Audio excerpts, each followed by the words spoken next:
We are starting the new next topic, ठीक है, that is animal tissue. In this topic we will learn only about the tissues of our body, ठीक है, of animals body. जो animals होते हैं उनकी body में कौन कौन सी टिश्यूज अवेलेबल होती हैं, and that all we will discuss in this class, ठीक है. So first is animal tissue. Student, animal the tissues, this is very simple. The tissues which are present in an animal, जो animal में tissues available होती हैं उन्हें हम क्या बोलते हैं, एनिमल टिश्यूज बोलते हैं.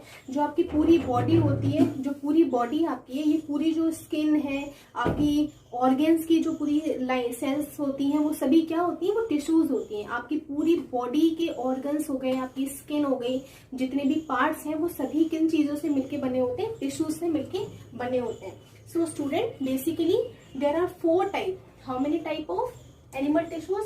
There are 4 types of animal tissues. So first is the epithelial tissue, ठीक है. First type is epithelial tissue. Second type is connective tissue.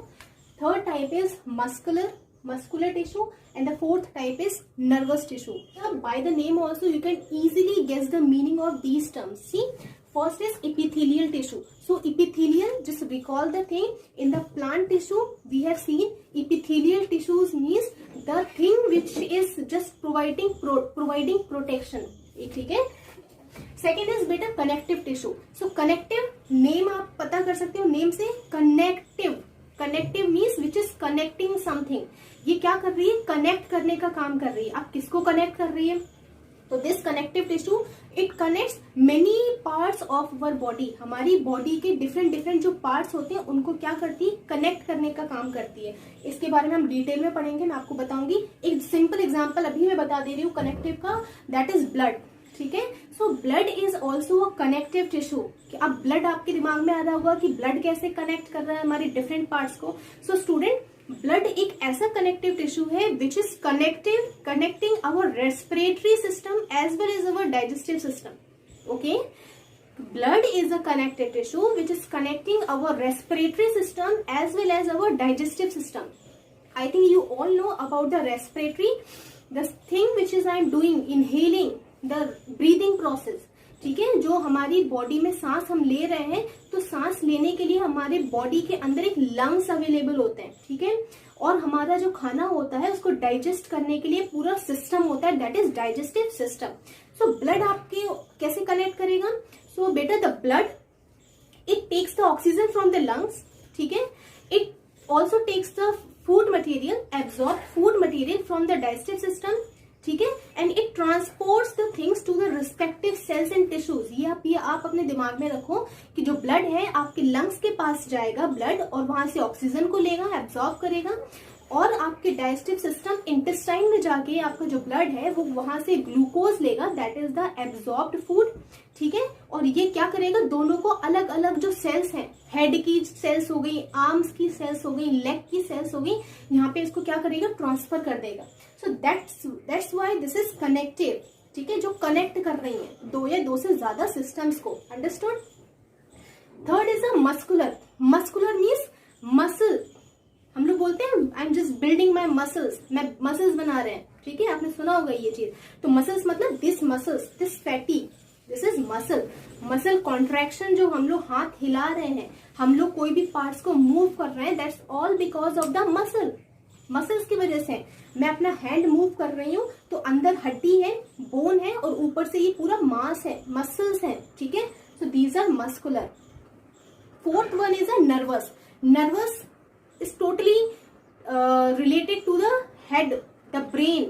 आपका जो ब्रेन है उसकी भी अलग अलग सेल्स एंड टिश्यूज होती हैं. आपके ब्रेन में एक सेल होती है that is called nerve cell, जो हम डिटेल में पढ़ेंगे लास्ट में. दैट इज नर्व सेल, जिसका स्ट्रक्चर मैंने आपको इससे पहले भी बताया था. Structure is like this. Okay, this is the structure of nerve cell. This is nerve cell, ठीक है. और one more interesting point about the nerve cell, this is longest cell of our body. सबसे ज्यादा लंबी cell अगर होती है human body में, so that is a nerve cell. और जिसकी लंबाई, इसकी लेंथ कितनी होती है स्टूडेंट? इसकी होती है 90 सेंटीमीटर, 90 सेंटीमीटर इसकी लेंथ होती है, और we can say 90 centimetre about 1 metre. 1 metre आप सोच सकते हो कितना बड़ा होता है, ठीक है। So just starting the first type is epithelial tissues. First we will discuss about the epithelial tissue. Okay student, so first is the epithelial tissue. So epithelial tissue means it forms a barrier. ये क्या कर रही है, barrier form कर रही है। अब barrier कैसे फॉर्म कर रही है स्टूडेंट, देखो this epithelial tissue is all present in our skin. जो हमारी स्किन है, स्किन जो है वो क्या है, epithelial tissue है। स्किन की जो आउटर मोस्ट कवरिंग है दैट इज एपिथेलियल टिश्यू। अब ये जो स्किन है वो अंदर क्या जो एटमॉस्फेयर है और जो बाहर का एटमॉस्फेयर है, इन दोनों को सेपरेट करने का काम कर रही है, ठीक है। सेपरेट करने का काम मतलब कि बैरियर है। बाहर की कोई भी चीज अगर मैं चाहूं कि ये पेन अंदर चला जाए, it will not go inside my skin. Why? Because ये बीच में रुकावट है, बाहर के एटमॉस्फेयर और इंटरनल एटमॉस्फेयर के बीच में एक रुकावट है, एंड दैट रुकावट is called barrier. So epithelial tissue barrier form करती है। Got it? इतना समझ में आ रहा है आपको स्टूडेंट? ठीक है। Second is it is protective and covering. It is protective. Why it is protective? अगर स्टूडेंट मेरी स्किन है, स्किन इज एपिथेलियल, ठीक है। अगर बाहर से कोई भी मुझे चोट लगती है तो डायरेक्टली मेरे अंदर कोई फर्क पड़ेगा? नो। अगर मुझे बाहर से बिल्कुल नहीं पड़ेगा। अगर अगर मैं गिर जाती हूँ तो गिर जाने से ऐसा नहीं है कि मेरे स्टमक को डायरेक्टली कोई प्रॉब्लम हो जाएगी या फिर लंग्स को प्रॉब्लम हो जाएगी। इंटरनल जो ऑर्गन्स है बॉडी के वो बहुत ज्यादा प्रोटेक्टिव रहते हैं because of the epithelial tissue, क्योंकि बाहर एक कवच अवेलेबल है। क्लियर? इसलिए ये प्रोटेक्टिव है और कवरिंग है। कवरिंग क्यों? इंटरनल बॉडी पार्ट्स, अगर कोई पर्सन खड़ा है तो उसका लंग्स देख सकता है, उसका स्टमक देख सकता है? नो। व्हाई? बिकॉज एक कवरिंग है, एक कोट है हमारी बॉडी के पूरी बॉडी पे, and that coat is a epithelial, जो हमारी पूरी बॉडी को कवर करता है, ठीक है। It is tightly packed cells. अगर हम बात करें, this is tightly, I have written wrong, tightly. अब देखो आप, अब हम किस चीज के बारे में बात करेंगे, इनकी सेल्स के बारे में, कि स्टूडेंट एपिथेलियल जो चीज है, जो टिश्यूज है, इनकी जो सेल्स हैं वो सेल्स कैसी रहेंगी, तो इनकी सेल्स बहुत टाइटली पैक्ड रहेंगी। टाइटली पैक्ड मतलब कि this is 1 cell, this is 2 second cell, this is 3rd cell. Okay, suppose ये फर्स्ट। सो स्टूडेंट आप देख सकते हो ये जो मैंने सेल्स बनाई है, इनके बीच में मैंने कोई भी स्पेस प्रोवाइड नहीं किया है। आपको कोई भी स्पेस नहीं दिख रहा है। हम इस चीज के बारे में पहले भी बात कर चुके हैं स्टूडेंट, कि इनके बीच का स्पेस मतलब सपोज ये एक सेल है, ये दूसरी सेल है, तीसरी सेल ये है, चौथी सेल ये है, तो आप इसमें एक बीच का ये वाला स्पेस देख सकते हो, जिसको मैं रेड कलर से इंडिकेट करूंगी। आपको क्लियरली समझ में आ जाएगा, दिस रेड कलर। तो जो रेड कलर है ना, ये स्पेस है, and this type of space is totally absent in the epithelial. Why student? Because the cells are very closely packed, पास में है वो, ठीक है, टाइटली पैक्ड है। सो यही है इसका, कि द टाइटली पैक्ड सेल्स इसमें अवेलेबल होती है। Understood?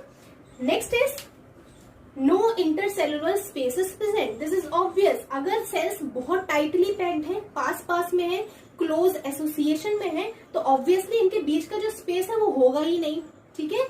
So this point is also very sensible, very simple, that no intercellular spaces present.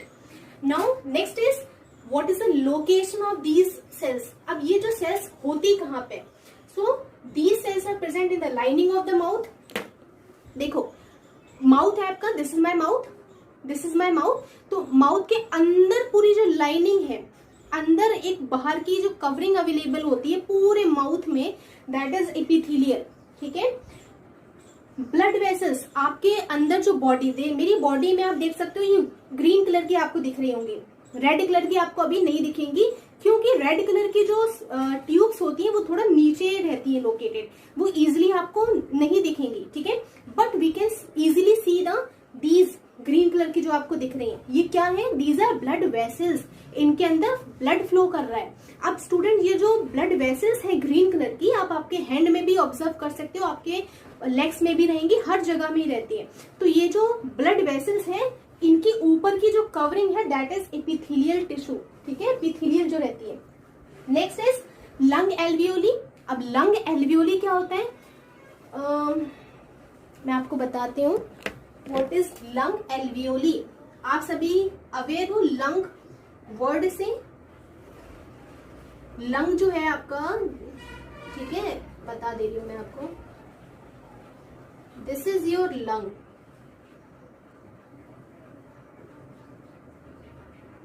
ठीक है, ये क्या है आपका लंग है, ये आपका लंग है, फेफड़े, ठीक है, जिसे हम हिंदी में फेफड़े बोलते हैं। जो आप सांस लेते हो ना, तो ये डायरेक्टली कहाँ जा रही है, आपके लंग्स में जा रही है। और लंग क्या है आपका, रेस्पिरेटरी ऑर्गन है, क्लियर। अब ये लंग्स के अंदर स्टूडेंट छोटे छोटे ऐसे bubble shaped balloon, not bubble, balloon की जैसे छोटे छोटी ऐसे बैलून की जैसे क्या बोल सकते हैं स्ट्रक्चर्स होते हैं, जिन्हें ही हम क्या बोलते हैं, एल्वियोली। यस, इन्हें हम क्या बोलते हैं, एल्वियोली। और student this alveoli is the unit of lung. कहने का मतलब आपका जो लंग है वो ये एल्वियोली से मिलके बना होता है। अब आप बहुत सरप्राइज हो जाओगे ये सुन के कि आपके एक लंग्स के अंदर कितने एल्वियोलीज होती है। तो student 300 to 400 million alveoli are present inside your lung, ठीक है। और जो ये एल्वियोली है, एल्वियोली की जो मेम्ब्रेन है, आउटर कवरिंग है, that is made by the epithelial.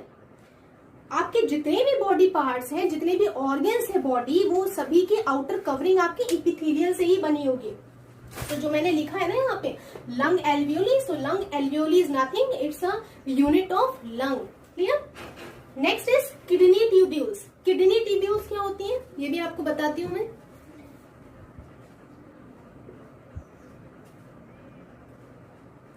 Kidney tubules, kidney तो आपको पता होगा, kidney is one more organ in your body. Can you tell me student what is the role of kidney inside your body? Can you tell me what is the role of kidney in your body?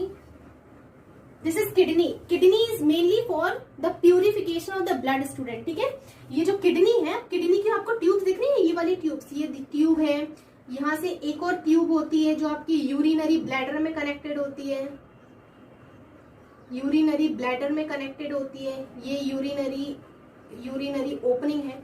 तो ये tubules दिख रही है ना, ये tube like structures, these are made by the epithelial, ठीक है। तो आपको बताना है किडनी ट्यूब्यूल्स, ऐसे ट्यूब लाइक स्ट्रक्चर जो आपके किडनी में अवेलेबल होते हैं, that is made by the epithelial, understood. Next student, epithelial जो टिश्यूज हैं, इनके टाइप्स कितने होते हैं, ये कितने टाइप्स की अवेलेबल होती है हमारी बॉडी के अंदर। So student, first is a simple squamous, second type is a columnar epithelium, third is a cuboidal epithelium, and the fourth is a stratified squamous, ठीक है। अब देखेंगे फर्स्ट टाइप। तो first type is simple squamous tissue. Simple squamous tissues are irregularly shaped tissues. Irregular मतलब कि कोई tissue का अगर स्ट्रक्चर इस टाइप का है तो दूसरी टिश्यू का स्ट्रक्चर ऐसा है, हो सकता है कि तीसरी टिश्यू ऐसी हो, सेल हो ऐसी, फिर कोई दूसरी अलग टाइप की हो। सभी जो सेल्स के स्ट्रक्चर है वो एक समान नहीं है, that's why irregularly shaped tissues are present in the simple squamous, ठीक है। Next is very thin and flat tissues. अब स्टूडेंट, ये जो सिंपल स्क्वैमस टिश्यूज होती हैं बहुत पतली होंगी, बहुत ही थिन रहती हैं, बहुत पतली रहेंगी और चपटी रहेंगी, फ्लैट, ठीक है, चपटी रहेंगी। अब ये जो पॉइंट है ना स्टूडेंट, ये वाला पॉइंट आपको माइंड में रखना है, क्योंकि इसी पॉइंट से आप इसका फंक्शन को रिकॉल कर सकते हो, ठीक है। बहुत पतली होती है, फ्लैट होती है। अभी हम देखेंगे आगे। These simple squamous tissues are present where exchange of gases occur। ठीक है, अगर आपसे पता, आपको आप सोचो कि यस these simple squamous जो टिश्यूज है ये हमारी बॉडी में होती कहाँ है, तो सबसे पहले ये बहुत ही पतली होती है। ठीक है, इसलिए ये पतले होने की वजह से ये उन जगहों पे रहेगी जहां पे गैसेस का एक्सचेंज हो रहा है, जहां पे गैसेस बाहर से अंदर आ रही हैं और अंदर से गैसेस बाहर जा रही हैं। अब आप रिकॉल करो कि आपकी बॉडी के अंदर गैसेस का एक्सचेंज कहाँ कहाँ पर होता है। अब आपकी बॉडी में स्टूडेंट्स आपके लंग्स में होता है, एक तो जो अभी हमने पढ़ा था ना लंग एल्वियोली, तो लंग एल्वियोली में आपका एक्सचेंज होता है। ठीक है, सेकेंड आपका एक्सचेंज होता है आपके ब्लड वेसल्स में। ठीक है, ब्लड वेसल्स मतलब ये जो ब्लड वेसल्स है ना, मैंने अभी आपको बताया था कि ये ब्लड वेसल्स जब लंग के पास रहती हैं, जो ब्लड वेसल्स, वहां से जब ब्लड गुजर के जाता है तो ब्लड में क्या हो जाता है, ऑक्सीजन चला जाता है। तो ऑक्सीजन आना जाना ये कैसे हो रहा है, because of the presence of simple squamous, because of the presence of very thin and flat tissues. ठीक है, which helps in the exchange of gases. तो ब्लड वेसल्स में हो गया। Second is oesophagus. ठीक है, ईसोफेगस की जो लाइनिंग होती है वहां पे भी आपका ये सिंपल स्क्वेमस अवेलेबल होता है, क्योंकि ईसोफेगस की जो लाइनिंग होती है बहुत थिन होती है, बहुत पतली होती है।